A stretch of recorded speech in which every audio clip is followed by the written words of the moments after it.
I'll show you the key trait. I'll talk a little about that, what people with your DNA are typically drawn to in a work environment, what your kryptonite is, like the thing that just drives you absolutely insane, and what you probably struggle with within the work environment. So, the most dominant DNA, the most dominant behavioral profile is specialist. This usually activates in the experts of our world. You've been through years and years of schooling or apprenticeship or on-the-job training. You've built a reputation around your expertise, around your knowledge, around what you do, and you do it really well. And what that does is it activates a set of behaviors to protect that reputation. Not just your reputation, but the reputation of the department, the reputation of the entire institution. You're there to make sure the trains run on time, and you're really darn good at it. Because of that, your output tends to be solid work product. I mean, if we were to interview your boss, he'd be like, man, they just get the job done, they just get it done consistently, the I's are always dotted, the T's are always crossed. But how do you feel, for those of you that are specialists in the room, how do you feel about those people who walk into the meeting going, oh, have I got the greatest idea that's going to transform us yesterday? And it's half-baked, and it's all blue sky stuff, they haven't thought through any of it. The specialist in the room just kind of, your entire physiology starts to change. Because why? Your job is to protect the reputation, and here comes somebody with a harebrained idea that's about to make us all look really, really bad. And so you take it upon yourself, in many cases rightfully so, to say, okay, let me point out the 17 things that are about to go wrong with your dumb idea. And then this person who's got the great idea kind of shrivels away going, oh my gosh, I was just trying to share some ideas. So as you can imagine, because of your protective nature, because of your reputation mode, change is hard to do. At least change in the way some of these other DNAs embrace change. So just be aware of it, because for those of you that show this high entrepreneurial specialist behavior, it's like a Bill Gates kind of mindset, you're very, very valuable. The reason higher ed exists today is because of people like you. But you're going to have to recognize that some of the other people in the room aren't like you. They don't think like you. They don't make decisions like you. How do you leverage them? So here's the next group. We call them I, or Innovator, because they're kind of mad scientists inside. They're highly creative, and they have this idea factory of legit intellectual property level ideas that just keep flowing out of them. It's kind of like if you went last night to a really nice restaurant where there was a chef who's just making these really incredible meals. They just go to the local farm stand, buy a bunch of stuff, and make something, and every night it's different. An artist who just goes and stands in front of a canvas and just goes, yeah, I know what I'm going to do.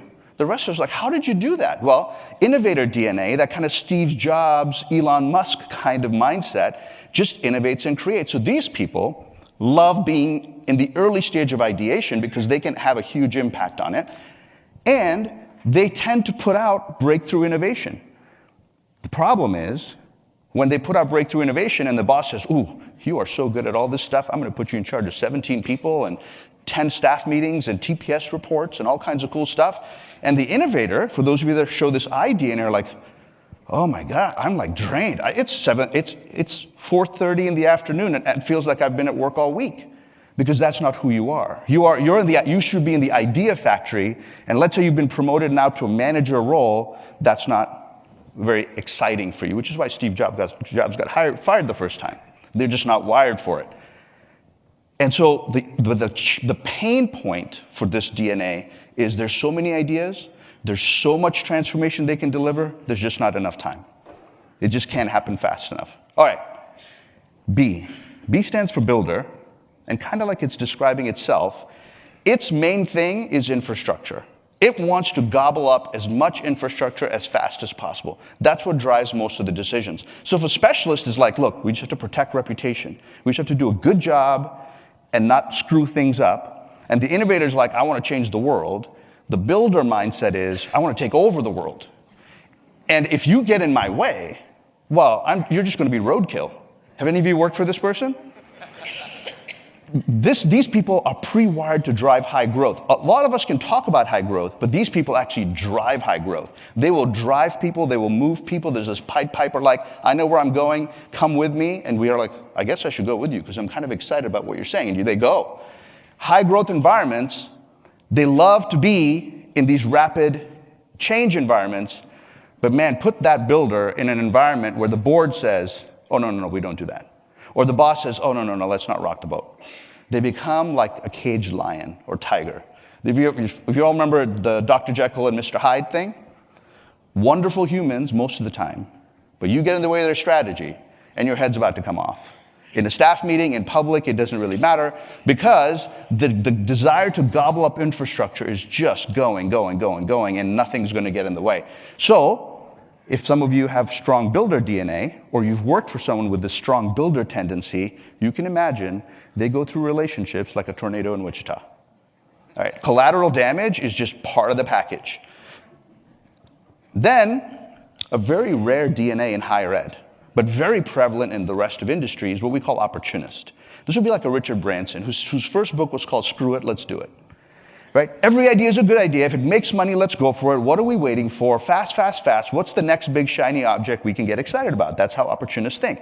Now, those of you that are specialists in the room, you're like, I think I'm married to one of these people. Right? They're complete opposite of me. Like, their decision lens is completely different than my decision lens. And that's usually what happens. Opposites attract. But in the work environment, these are the people who are like, let's just go. I'll just talk to anybody. I love your idea. I'll go pitch it. I don't mind. Just put me in front of the room. And they get excited about great ideas.